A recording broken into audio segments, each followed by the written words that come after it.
I thought I knew my son. I thought 28 years of loving him, feeding him, driving him to baseball practice, staying up until 2 in the morning when he had a fever and a nightmare simultaneously, had earned me at least that. The basic knowledge of who he was underneath everything. I was wrong in a way that would take months to fully absorb. A way that changed not just how I saw Dylan, but how I saw myself, and the particular brand of love I had been practicing for most of my adult life. What I discovered that Tuesday morning in March, 3 credit cards, my name, $47,000 in debt I had never accrued, was not simply a betrayal. It was a window, finally cracked open after decades of willful blindness, into an architecture of manipulation that had been constructed so slowly, with such patience and such intimate knowledge of my weaknesses, that I had lived inside it for years without ever recognizing the walls for what they were. And when I said no, when I finally, at 54 years old, allowed that single syllable to leave my mouth, and meant it, truly meant it, for the very first time in my son's adult life, the family I had believed was mine turned on me with a speed and a unanimity that should have felt surprising. It didn't. Because by the time it happened, I understood. I understood everything. The preparatory campaign, the coordinated narrative, the careful deployment of my own family members as instruments of pressure. I understood it all, and I stood in my kitchen on Carver Street, and I did not move. The house on Carver Street smelled, in the mornings, of old wood and coffee, and the particular green earth scent of the garden I had been coaxing into existence for 3 years. I had moved in 11 years prior, 2 years after my divorce from Robert was finalized, carrying a certified check and a fear so enormous that I had learned to wear it like a second skeleton. Invisible, structural, mine. Everything I owned had fit into a moving van that took 4 hours to unload. My friend Carol had brought sandwiches and a bottle of wine, and we had sat on the bare living room floor afterward, eating off paper towels, and she had looked around at the empty rooms with their old paint and their crooked window frames and said, "This is yours, Pat. All of it. Every square inch." I had cried, which embarrassed me. She had pretended not to notice, which was why she had been my best friend for 22 years. The house was a craftsman bungalow, 3 bedrooms, a kitchen with original 1940s tile in a pale green that I had loved the moment I saw it and would never replace for any reason. A back porch that faced west and caught the late afternoon light in such a way that the whole yard went golden and impossibly beautiful for about 40 minutes every single evening. I had painted every room myself.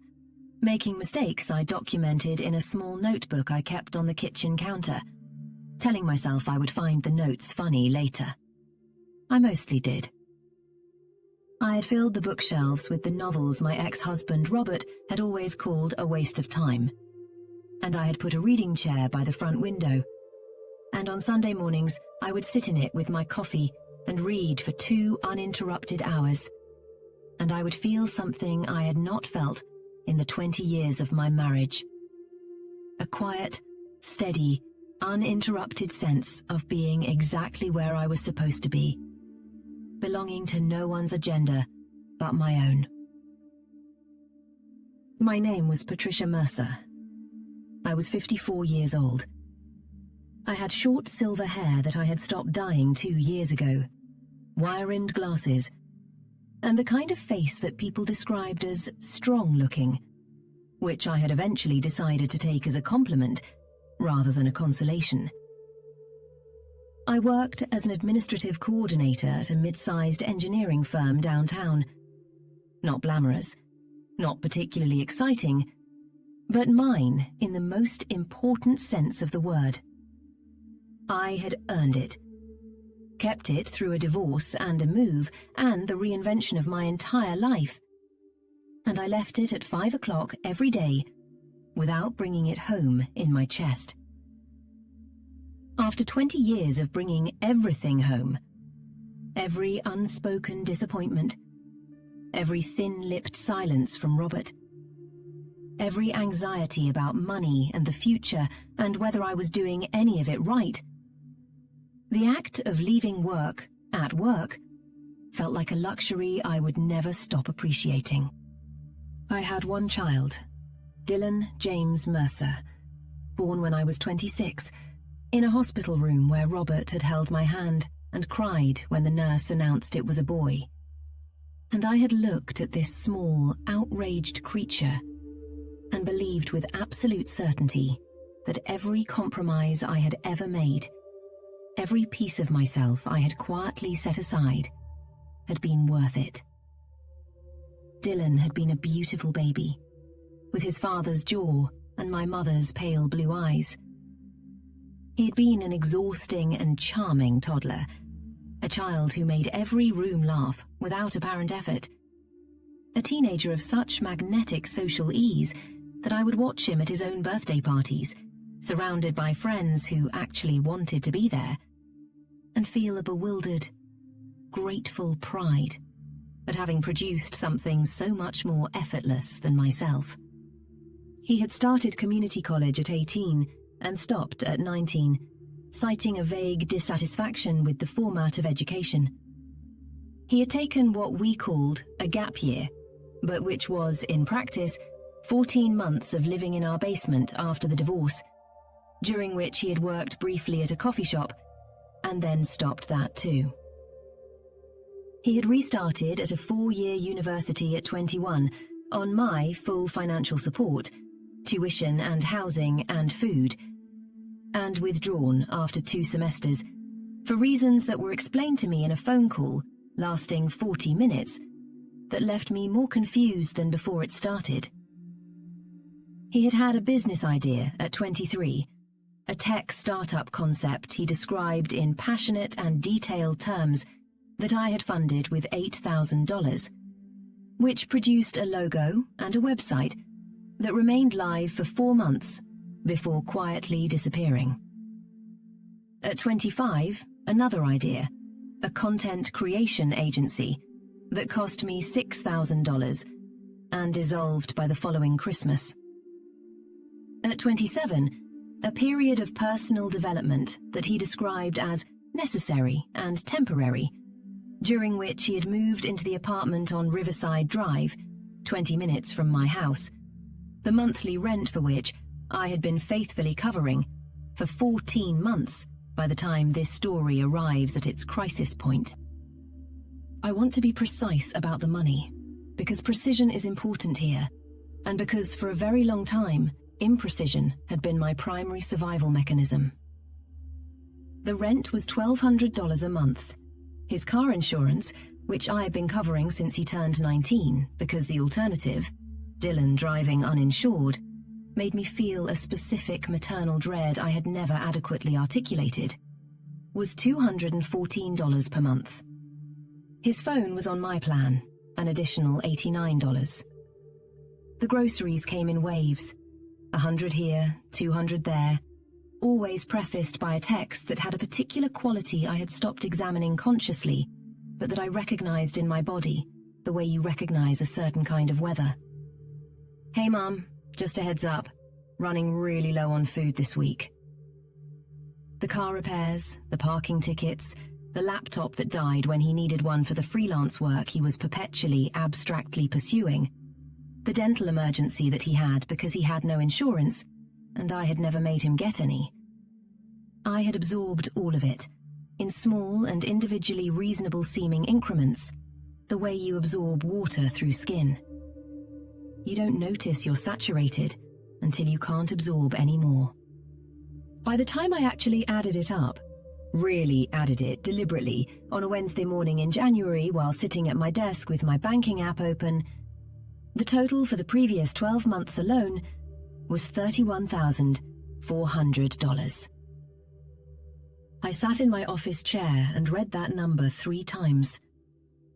The plant on the corner of my desk, a pothos I had kept alive for 6 years through several office relocations and one building change, rustled faintly in the air from the heating vent. I thought about the vacation I had not taken because I had told myself I couldn't afford it. I thought about the bathroom faucet that had been dripping since August and that I kept meaning to fix. I thought about my retirement account, which I had not added to in 14 months. Then I closed the banking app and opened my spreadsheet and went back to work, carrying the number inside me like a stone I had not asked for and could not set down. Something had changed, though. I could feel the change, even if I wasn't yet ready to name it. The number lived in me now, and living with it altered the quality of my attention in ways I couldn't entirely control. I started noticing things I had been carefully not noticing, or noticing and immediately translating into the most generous possible interpretation. The way a direct question about Dylan's freelance work always yielded an answer that was long and confident and somehow contained no specific information. No clients, no deliverables, no income figures. The way his apartment, when I occasionally stopped by, showed the evidence of a comfortable and thoroughly unhurried life. The gaming chair that had not been there 6 months ago, the quality headphones, the refrigerator full of food arranged with the casual disregard of someone who had never experienced an empty one. The way he always seemed to be in the middle of something important when the conversation turned toward job applications, and the way his important things had a quality of existing only in the exact moment when accountability might otherwise appear. I had been looking at all of this for years and seeing something different. Now I was looking at it with the number, $31,400, sitting in my chest, and the thing I saw was different. My neighbor Frank was the first crack in the surface, though he had no idea he was anything of the kind. Frank was a retired schoolteacher in his mid-60s who grew tomatoes in his front yard with the passionate commitment of someone who had found, in retirement, the thing they had always been meant to do. He was the kind of neighbor who stopped to chat, not intrusively, not at length, just enough to make you feel that someone in your immediate vicinity had noticed you existed. In February, on a grey Tuesday morning when I was scraping ice off my car before work, he ambled over from his driveway and mentioned, in the pleasantly conversational way he mentioned everything, that he had seen Dylan at the coffee shop on Maple Street the previous week. "Seemed like he was settling in for the day," Frank said, with a mild, interested smile. "I went in around 11 for my coffee, and he was deep in his laptop. Still there when I walked back by around 1. Good to see young people working hard." He nodded companionably and went back to his car. I stood in my driveway for a moment after he'd moved on, ice scraper in hand, and thought about that. 11 in the morning on a Tuesday. The coffee shop on Maple Street, which was in my neighborhood, not Dylan's. Not the coffee shop near his apartment, which was on the other side of town. Mine. I thought about it on the drive to work and dismissed it. He probably had a meeting nearby. He probably liked the coffee there. And then I thought about it again at lunch, and again on the drive home. And the dismissal got a little less automatic each time, the way a lock gets a little looser each time you try a key that almost fits. And then, 2 weeks later, the envelope arrived. It was a Saturday morning in late February. I was on the back porch with my coffee when I came in to retrieve the mail, and among the utility bill and the seed catalogue I had been expecting was an envelope from a bank I didn't recognize. A small regional bank, not one I had ever had an account with. The envelope was addressed to me. My full legal name. My address on Carver Street, standard billing format. I stood in the kitchen and looked at it for a moment. with the peculiar precognitive dread of someone who has not yet seen the thing that is going to change their life, but can already feel it approaching. I opened it. Inside was a credit card statement. The balance was $14,231. The account had been open for 8 months. The purchases were varied and consistent. Restaurants I didn't recognize, online retailers, a furniture store, a gaming platform with multiple charges across the statement period, a recurring monthly subscription to something called Premium Creator Suite, the $49.99 per month. My name was printed at the top of the statement, with the ownership certainty of official documents. My address, presumably my social security number, because how else do you open a credit card in someone's name? My legs gave out in a very complete and immediate way. I sat down on the kitchen floor rather than a chair because there was no time to make better spatial decisions. The linoleum was cool against my palms. The statement was in my hands. I read it again, from the top, word by deliberate word, and the words did not change. And I sat with the particular quality of stillness that descends when the world shifts so completely and so suddenly that your body understands, before your mind does, that something irrevocable has occurred. My hands were shaking. Not trembling, shaking, with the physical specificity of something involuntary and whole body. The paper made a small papery sound as my fingers moved. I looked at my hands as if they were a problem someone else had left for me to solve, and I thought, with a clarity that surprised me given the circumstances, there are more. This is not the only one. There are more. I was right. It took me 45 minutes and 3 phone calls to the fraud departments of the major credit bureaus, each conversation more surreal than the last, each agent's carefully neutral professional voice a kind of strange comfort in its normalcy, to confirm it. 2 additional credit cards, both opened in my name within the past year, with balances of $19,000 and $14,000 respectively. $47,231 total across 3 accounts, spanning approximately 8 months of purchases. The credit bureau had an alert flag on my file for unusual activity, an alert that I had never received notification of because the email address associated with it was an old joint account that Robert and I had shared during our marriage, an address I hadn't used in over a decade, an address that 2 people in the world would have known I'd had. I sat on the kitchen floor of my house on Carver Street for a long time after that last call ended. The pot of soup I had started before going to get the mail had gone cold on the stove. The evening light had not yet come. It was the wrong time of day for it, and the kitchen was grey and ordinary around me. The pale green tile and the full bookshelves and the plant on the windowsill and all the accumulated small details of a life built carefully over 11 years.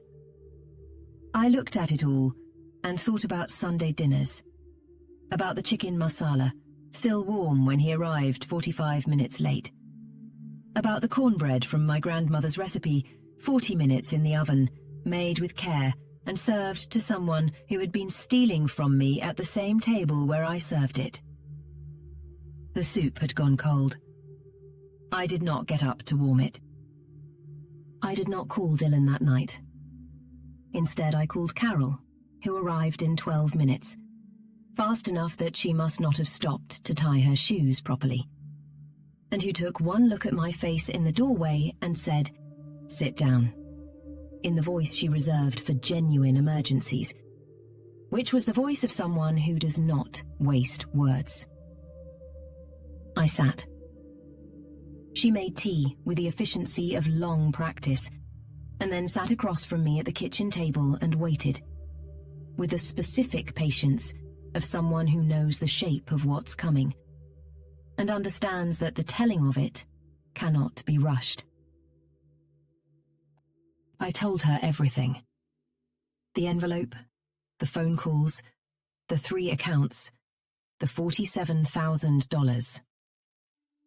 I showed her the statement I had photographed with my phone. She looked at it without speaking for a long time, and her expression didn't perform anything. No performed shock, no rushed comfort.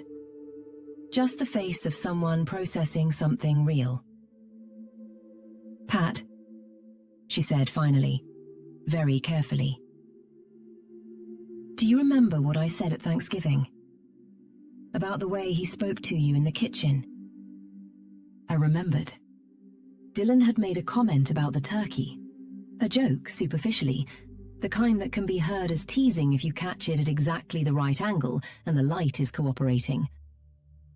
It had made 2 other guests glance up from their plates and then down again, the small social micro-correction of people who have witnessed something they don't want to have witnessed. Carol had come to find me in the kitchen 15 minutes later, while I was cutting pie, and had said very quietly, "That wasn't a joke." I had told her she was reading too much into it. She had said okay, in the tone that meant the opposite of okay. "I'm not saying anything about having been right," Carol said now, which was true to her character. She was a person incapable of gloating, even when gloating was entirely warranted. "I'm saying that this, what you found tonight, didn't start tonight. And I think some part of you knows that." She was right, and knowing she was right landed in me not with the defensive spike I might once have expected, but with something closer to relief. The particular relief of being seen accurately by someone who is on your side. I looked at the statement on the table. I thought about the spreadsheet on my work computer, about $31,400, about the bathroom faucet and the retirement account, and the 4 years of a vacation I hadn't taken. "I need a lawyer," I said.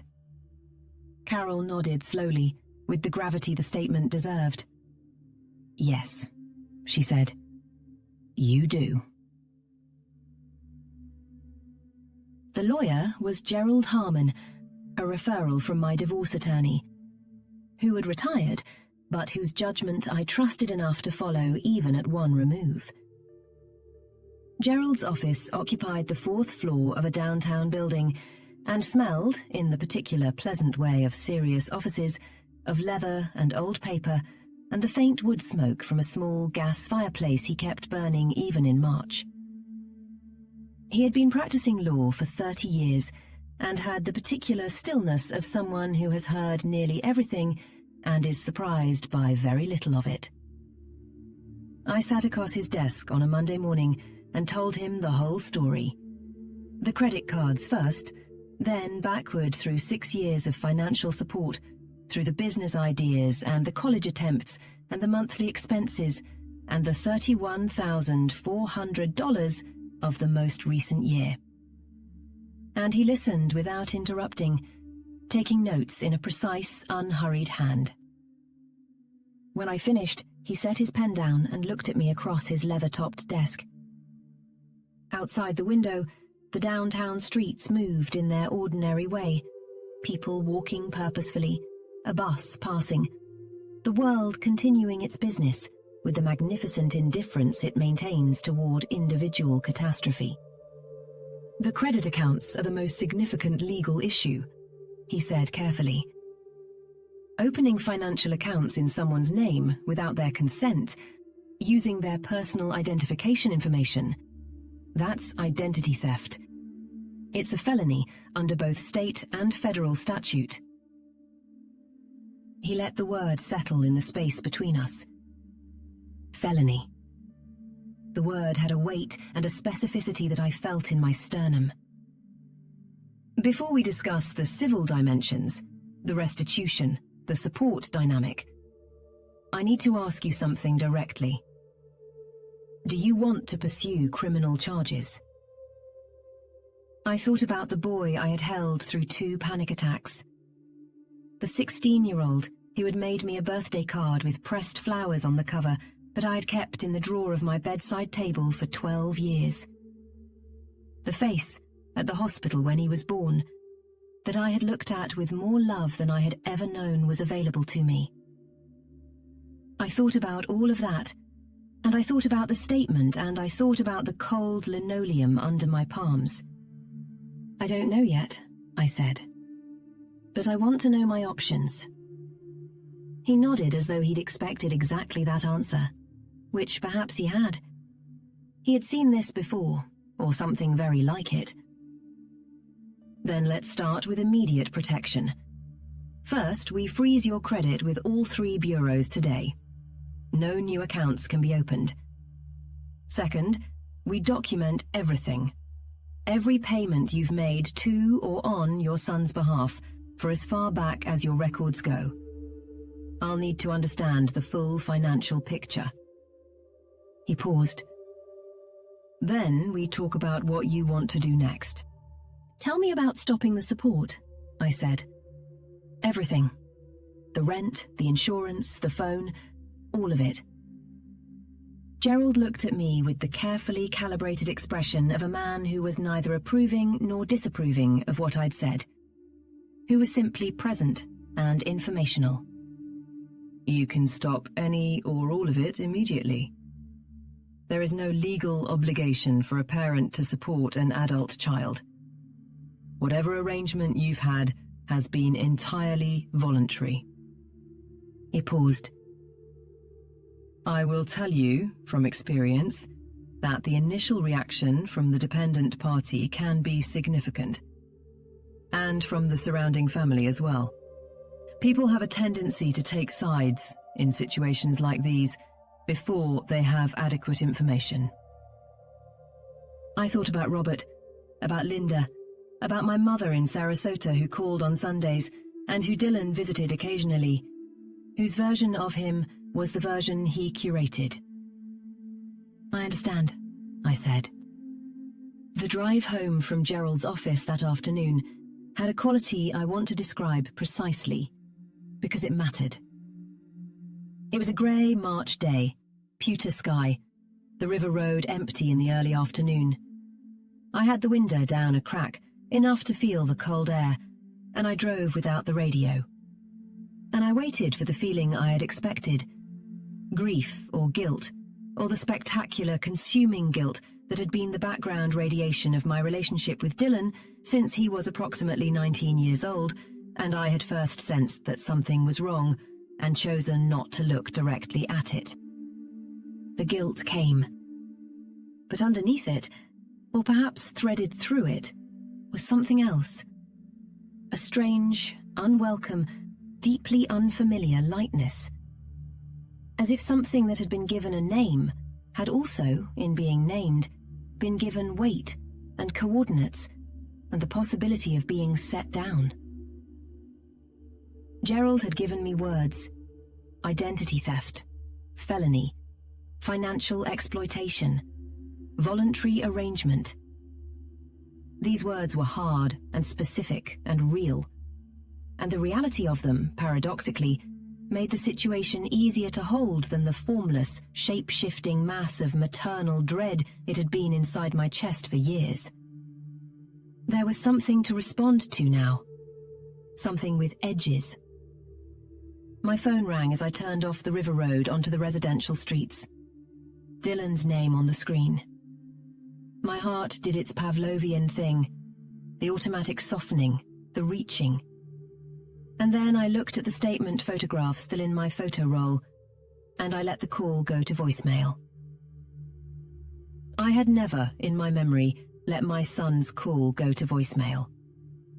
The notification sat in the corner of my screen, and I drove home and made dinner, and I did not listen to the voicemail for 2 days.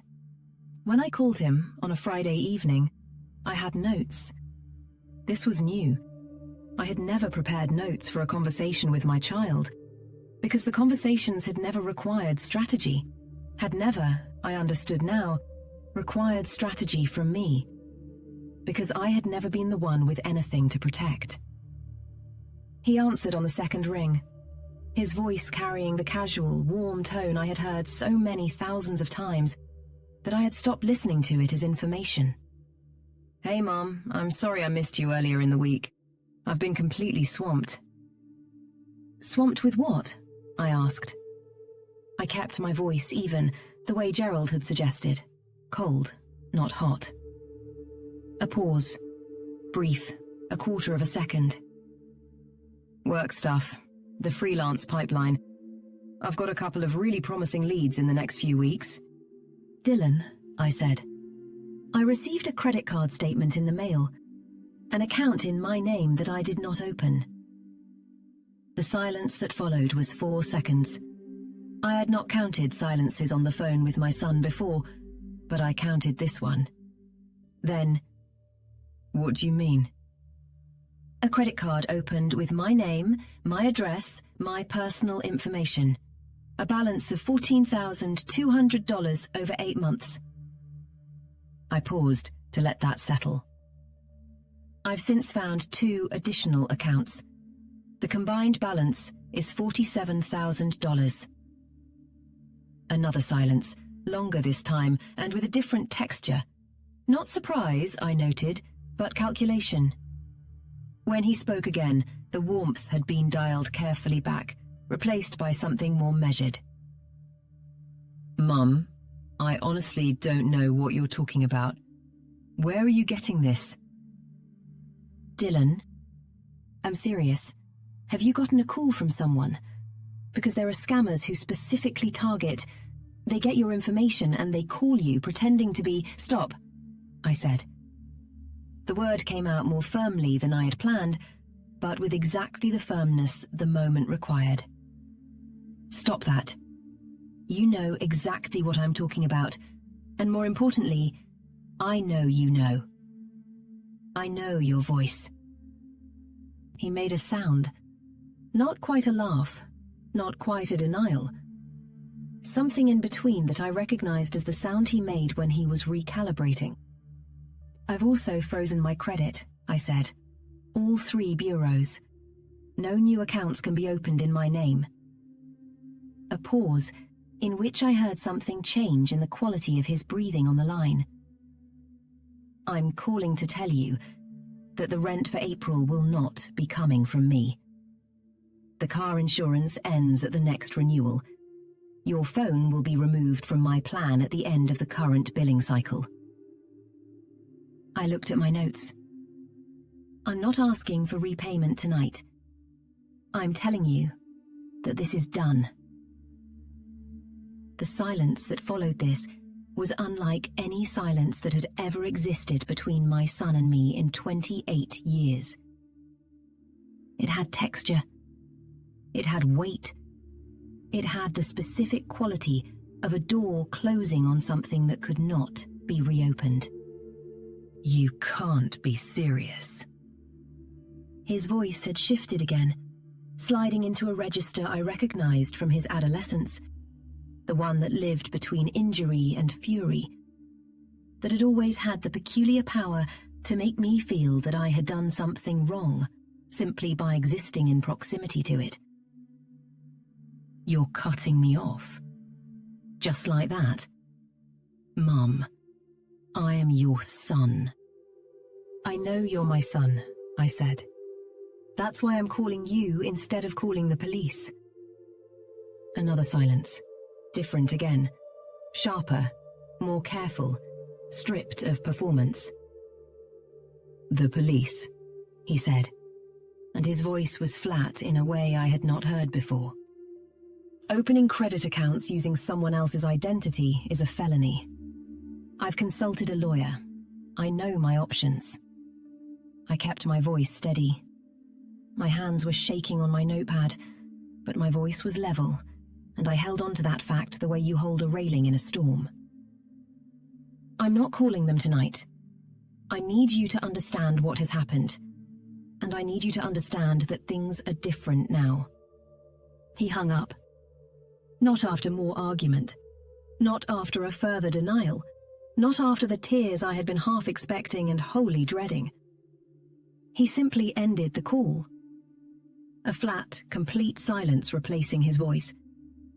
And I sat in my kitchen with the phone in my shaking hand and breathed through my nose and told myself that the walls were still there, the tile was still green, the house was still mine.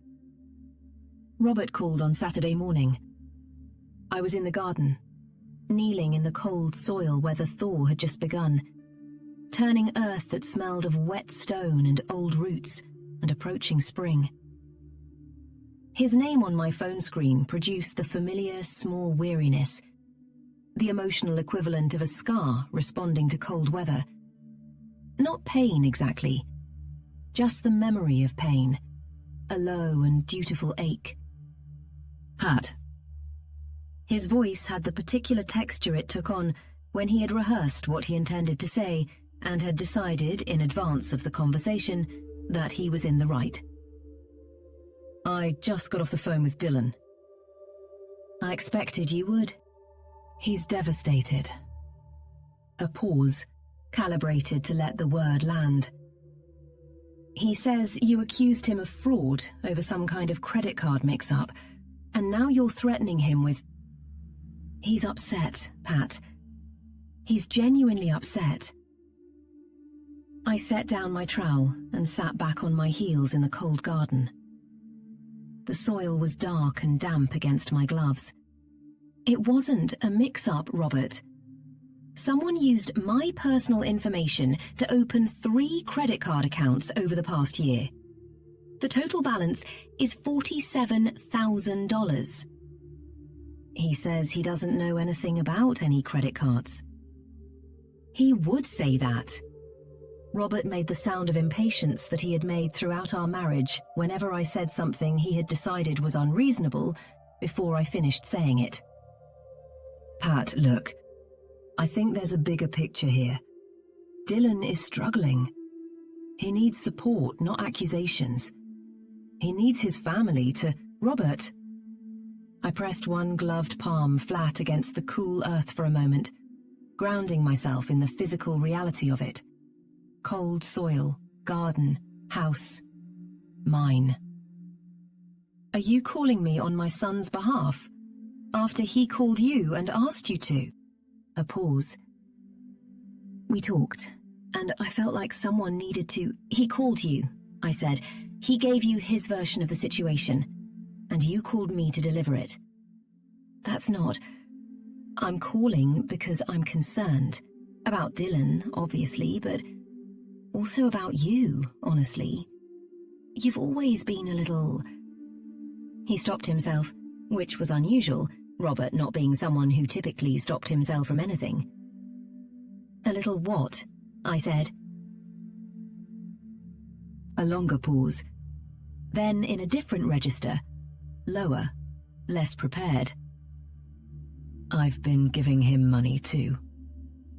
Every month for the last 2 years. $500 a month because I felt... Because of the divorce. I always felt like I hadn't been there enough, and I thought... He stopped again. He told me you'd been seeming different lately. Stressed. That he was worried about you. Everything became very still inside me. Not the stillness of shock. I was past shock by now. But the stillness of someone fitting the last piece into a picture they have been building for days.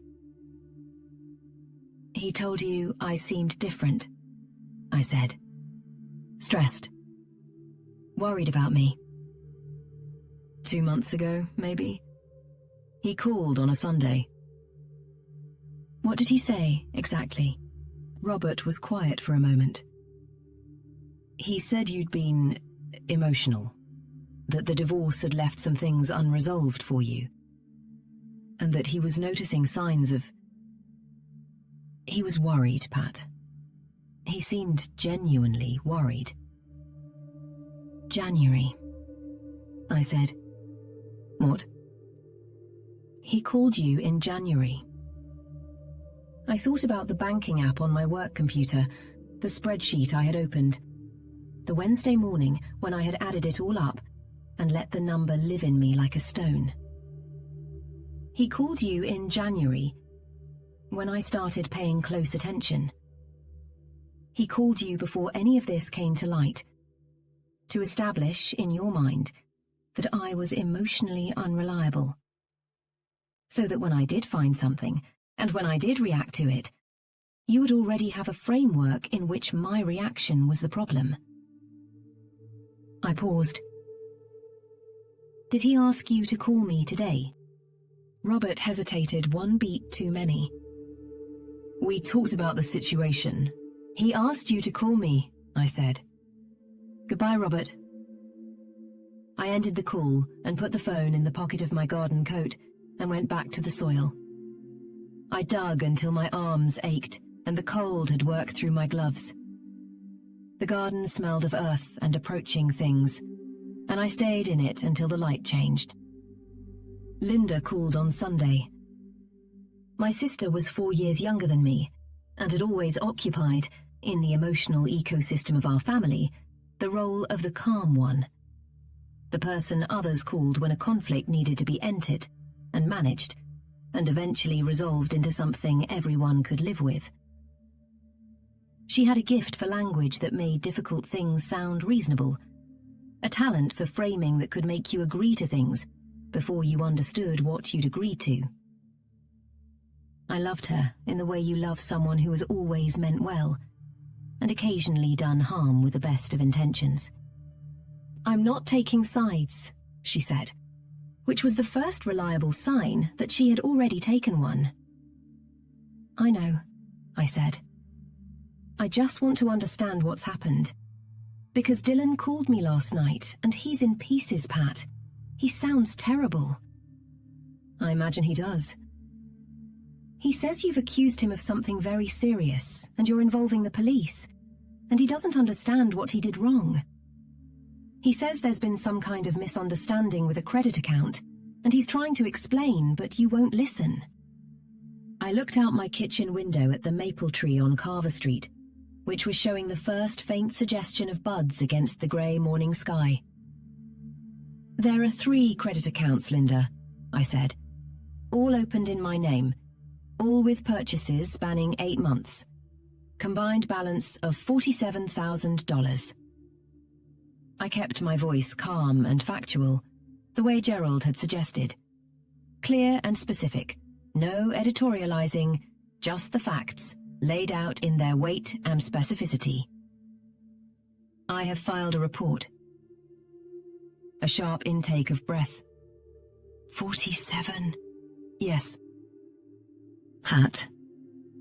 Her voice shifted into the gentle, moderating register, the register I recognized from 20 years of watching her navigate between people in conflict. Even if something happened, even if there's been a mistake of some kind, do you really want to involve the police? He's your son. A criminal record would follow him for the rest of his... Linda, I said. Did Dylan call you before this happened? A pause that told me everything I needed to know, even before she answered it. I see him sometimes. For coffee. He mentioned he'd been worried about you, which I didn't think anything of at the time. He worries about you, he always has. What did he say, specifically? Just that you'd seemed stressed lately, that you'd been having a hard time since the divorce, emotionally, and that he'd noticed you seemed... She stopped. Why? Because he called Robert too, I said, 2 months ago. And Robert said something very similar, that Dylan had called him in January, worried about my emotional state, my stress levels, my mental stability in the aftermath of the divorce. I let that settle. Linda, he called each of you before I found those accounts, before any of this came to light. He built a narrative that I was emotionally unreliable, stressed, prone to overreaction, so that when I did find something, and when I did react to it, you would all have a ready explanation, one that didn't require him to be accountable. The silence on the other end of the line had a particular quality. The quality of someone who has just understood something they would prefer not to have understood, who is in the process of revising a picture they thought they were looking at correctly. "He told me," Linda said, finally, in a voice that was noticeably smaller than it had been at the start of the call, "that he was worried you might catastrophize something small. That you had a tendency, his words, to make things bigger than they were when you were under stress." The pause. I thought he was just being a caring son. "I know," I said. And I did know. That was the architecture of it. It was built to look exactly like something else, something ordinary and well-intentioned. That was what made it work. "He's been very careful." My sister said nothing for a long moment. Outside my window, the maple stood in the grey morning light, and a bird, a sparrow, I thought, landed on one of the high branches and sat there for a moment with the small, busy intensity of things that have no interest in human difficulty. "What are you going to do?" Linda asked, finally. Her voice had changed. The moderating quality gone, replaced by something more direct. Something that felt, for the first time in this conversation, like an actual question, rather than a managed approach to an answer she'd already prepared. "I've already done it," I said. "I've stopped the money. All of it. And I've filed a report. I'm letting the process work." Another long pause. "The whole family is going to think—" "I know what the whole family is going to think," I said. "He's made sure of that." The voicemail changed everything. Or rather, it confirmed the change that had already happened and gave it a precise shape. Dylan left 3 voicemails over the following week. I listened to all of them. The first was angry, clipped and self-righteous, a performance of injury that I recognized from his adolescence, the argument that I had done something wrong by reacting to what he'd done, that my accusations were destroying the family, that he had always been there for me, and this was how I repaid it. I listened to it with the phone away from my ear, at arm's length, as if it was something with heat.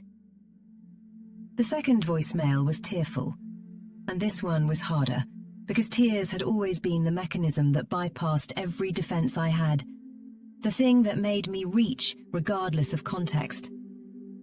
I listened to it twice and felt the reaching impulse, and sat with it, and did not call back. The third voicemail was an accident. He had called me, I think to leave another message, and his phone must have connected and then been set down, or put in his pocket, in a way that allowed the recording to begin. What I heard, instead of his voice addressed to me, was him speaking to someone else, in a room I couldn't place, his voice completely stripped of every affect I had ever heard him perform. No warmth, no injury, no tears. Flat and focused and strategic in a way that made the hair on my arms rise. "She actually filed a report," he said. A pause while the other person responded. I couldn't make out their words. I know. We need to get ahead of this before it goes any further." Another pause. "Just call Linda. Tell her to work on her. She listens to Linda." I played it 4 times. Then I saved it to my phone and forwarded it to Gerald's email address and made a note of the time and date. And then I stood in my kitchen for a very long time, doing nothing. And then I made dinner. She listens to Linda. 3 words that dismantled, entirely and finally, any residual uncertainty about what I was dealing with. Not a son who had made a terrible mistake in a moment of desperation. Not a young man in crisis, acting impulsively. A person who was managing the situation, who had a plan and allies, and a clear-eyed understanding of his mother's vulnerabilities, precise enough to know which pressure points to activate in which order. I ate dinner alone at my kitchen table, and the food was good because I had made it carefully, and the house was warm because I had paid for the heating oil. And I looked around at everything that was mine, and I thought about love and its limits, and the difference between the two things, which I was learning were not the same at all. They came on a Saturday in April. Linda called on Friday to ask if she could stop by, just to talk, just the two of us. And I said yes, because I still hoped, or because I was not yet willing to refuse my sister.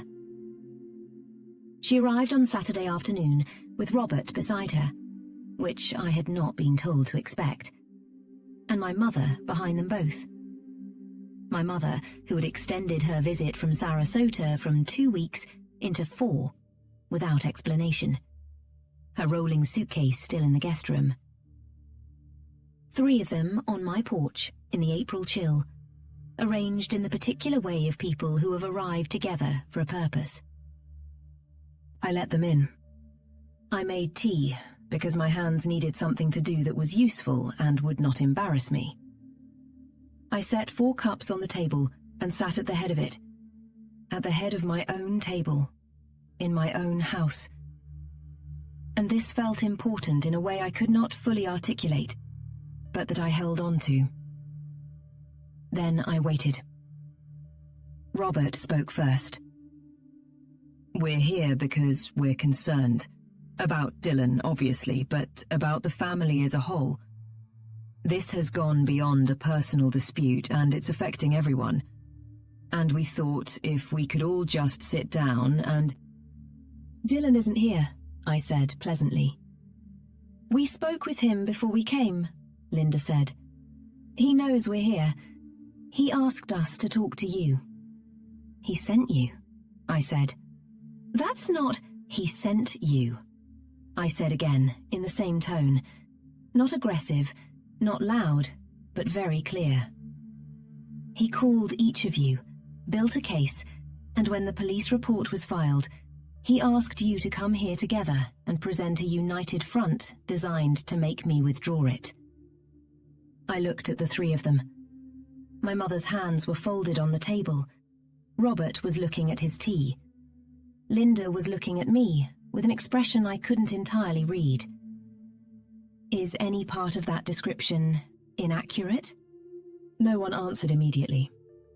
The clock above the stove ticked in the silence, a sound I had heard 10,000 times in this kitchen and would hear 10,000 more. "Pat," Linda said, gathering herself, "I understand you're certain about what you found. But even if Dylan did something wrong, a criminal record is permanent. He's 28. If you would just consider withdrawing—" "I have a voicemail," I said. I picked up my phone from the table. I pressed play. Dylan's voice filled my kitchen, the voice I had heard since before he could form words. The voice that had said "Mama" for the first time in a hospital room full of sunlight. The voice that was now, stripped of everything else, saying, "She actually filed a report. We need to get ahead of this. Just call Linda. She listens to Linda." The recording lasted 11 seconds. The silence after it lasted much longer. My mother's hands, folded on the table, unclenched very slowly. She looked at them as if she'd forgotten they belonged to her. Robert was still looking at the table, but the quality of his looking had changed. Linda's face had gone through several expressions in quick succession. The moderating neutrality gone, replaced by something rawer and less managed. "He called me in January," my mother said. Her voice was quiet and careful, the voice of someone choosing words from a pile of difficult ones. "A Sunday afternoon. He seemed genuinely worried about you. He was very convincing." She stopped. Her jaw was tight. I believed him completely. I know, Mum, I said. That's because he was telling you what you expected to hear. He knew exactly what to tell each of you. Linda said nothing for a long moment. Then, he told me to come today. He specifically said he asked me to focus on the impact on the family, that you respond to that, that you've always been... She stopped herself. That I've always been what? I said. She shook her head, not dismissively, but with the specific motion of someone discarding something they've understood is wrong. Something he said about how you think, that I should frame things in terms of what it does to everyone else. She looked at me. He knew how to reach each of us, didn't he? Yes, I said. He did. Robert left first, without saying much of anything. My mother stayed at the table after Linda and Robert had gone, and we sat in the kitchen together, with the tea growing cold between us, and she said, I should have asked more questions when he called in January. I should have called you first. She paused. I've always found it easier to believe the person who calls me first. She said this as if it were a confession, and I supposed it was. He knew that, I said. Yes, she said. He did. The investigation concluded in May.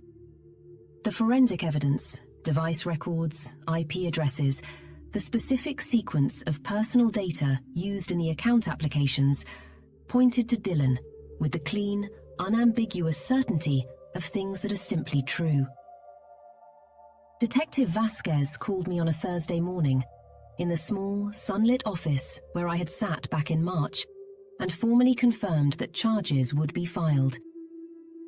I had spent the intervening months learning a new relationship with waiting. The family had quieted, partly because the voicemail had done what it had done, and partly because there was nothing left to argue. Linda and I had begun talking again, carefully, slowly, in the tentative way of people rebuilding something that has been partially damaged. Robert had not called again. My mother had gone back to Sarasota and had called me on a Sunday, the week after she left, to say she was proud of me, in those exact words, which she had never said to me in my adult life, and which I received in the reading chair by the window with my coffee and a feeling I had no adequate name for. Dylan did not go to trial. His attorney, hired I learned with money from Robert, which told me something about Robert's actual position in all of this, negotiated a plea arrangement. He would plead guilty to 1 count of identity theft, no prison time, but 30 months of probation and 200 hours of community service, with a restitution schedule structured around his verifiable income, which, since he had none, would commence at such time as he did. I sat in the back row of the courtroom with Gerald on one side and Carol on the other. Dylan stood at the front in a jacket I didn't recognize, and when the judge asked how he pleaded, his voice was very quiet.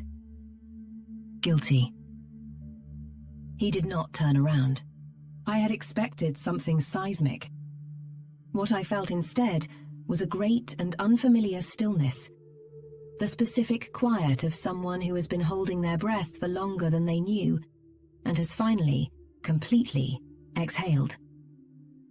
I put my hand flat on the wooden bench beside me and felt its solidity and breathed all the way down to the deepest part of my lungs, the part I had not been reaching for years.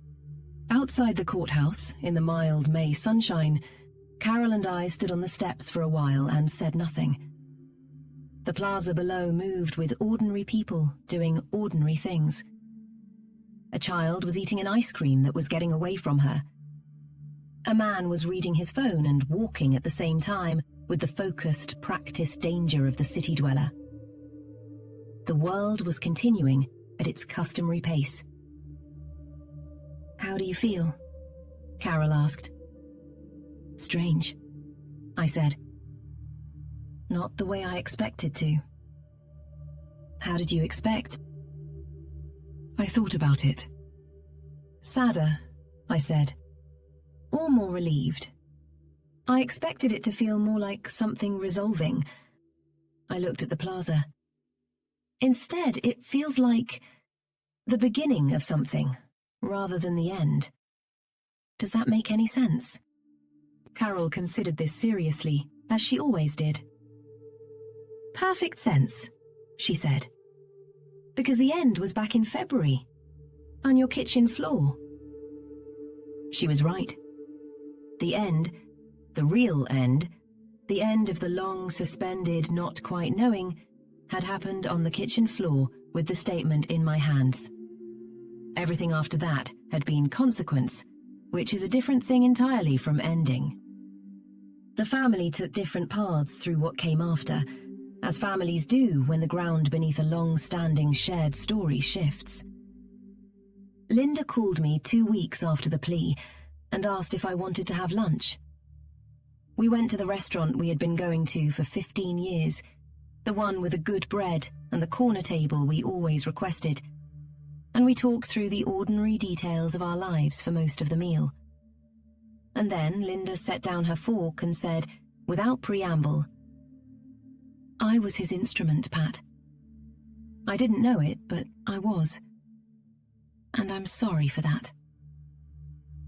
Her voice cracked on the last word, in a way that told me the understanding had cost her something real. I reached across the table and held her hand for a moment, and neither of us said anything more about Dylan for the rest of the afternoon, and it felt like returning to something I hadn't known I'd been missing. Robert did not call. I had not expected him to.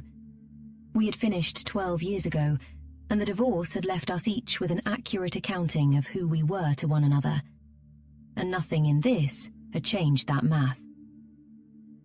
He'd given Dylan money, had answered Dylan's call before mine, had sat at my table and tried to talk me out of protecting myself. I wished him well, in the clear, complete way that I wished well to people I was certain I would not see again. My mother called from Sarasota more frequently than she had before. Not dramatically more.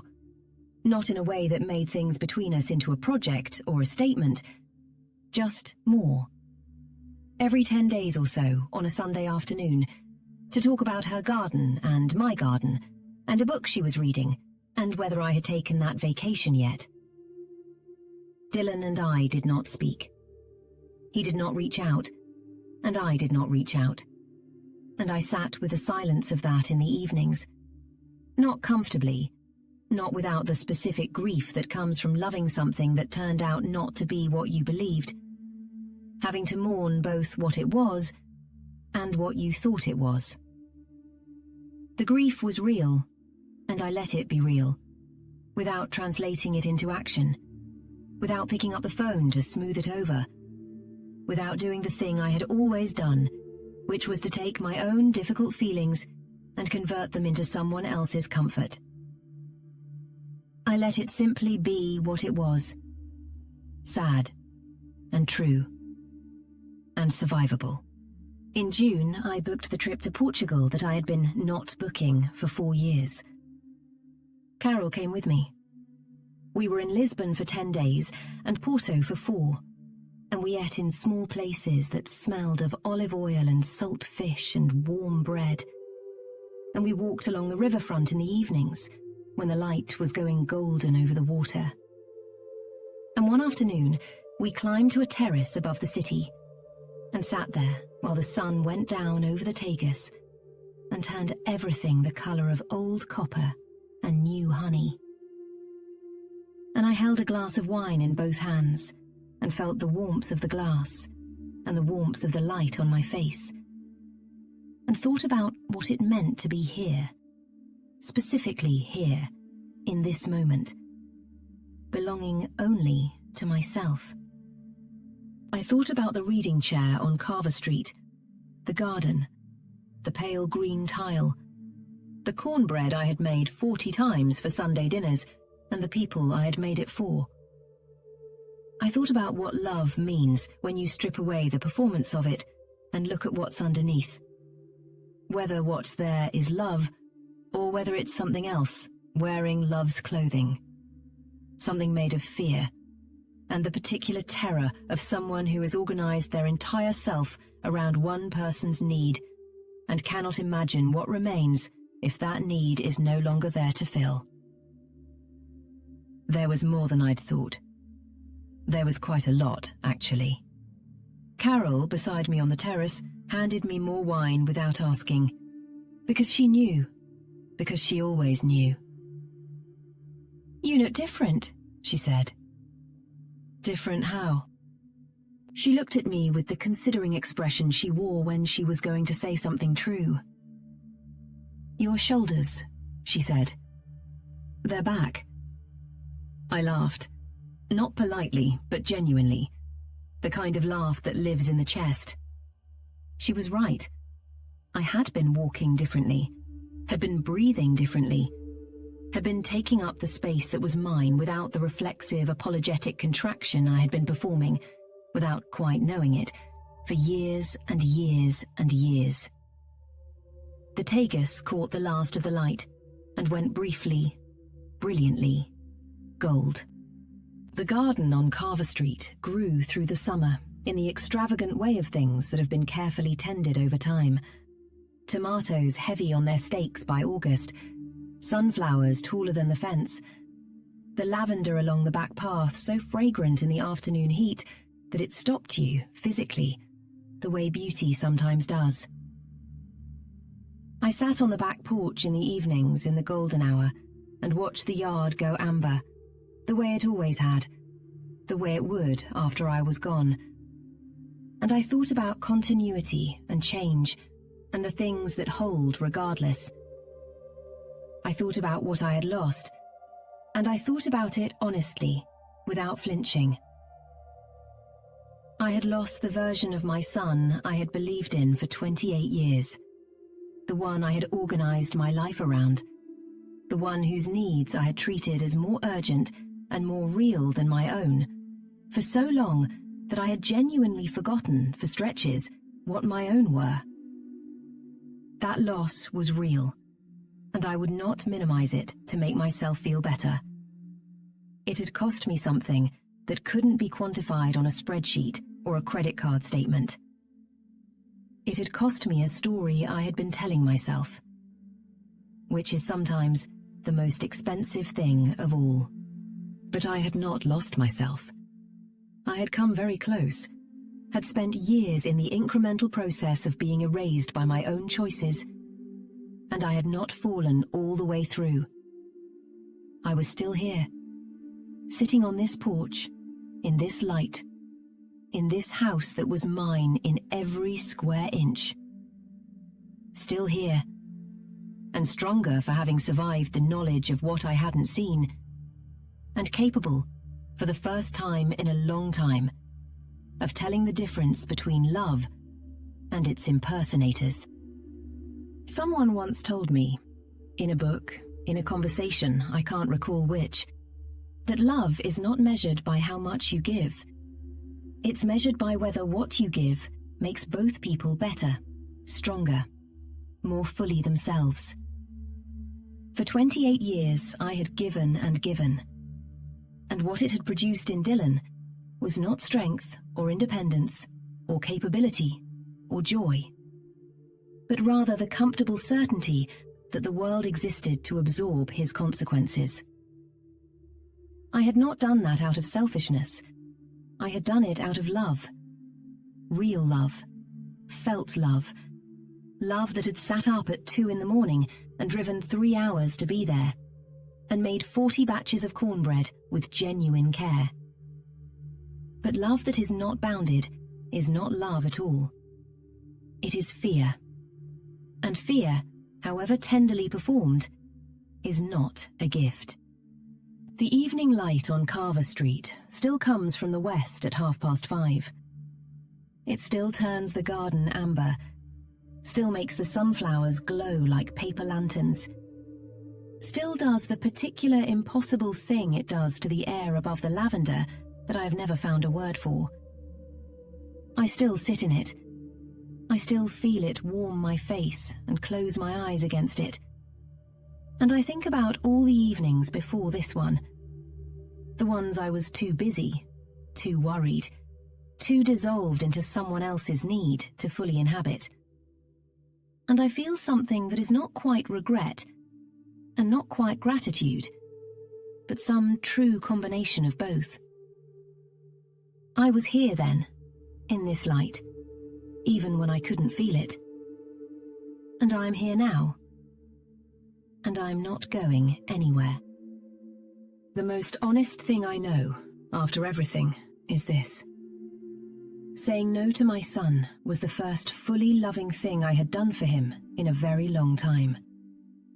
Not because withholding was kind, but because the truth, even hard truth, even the truth that arrives with legal consequences and broken silence and a courtroom in May, is the only thing that grows anything real. I don't know what Dylan will become on the other side of this.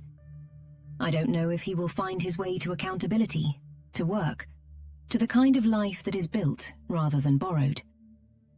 I hope he does.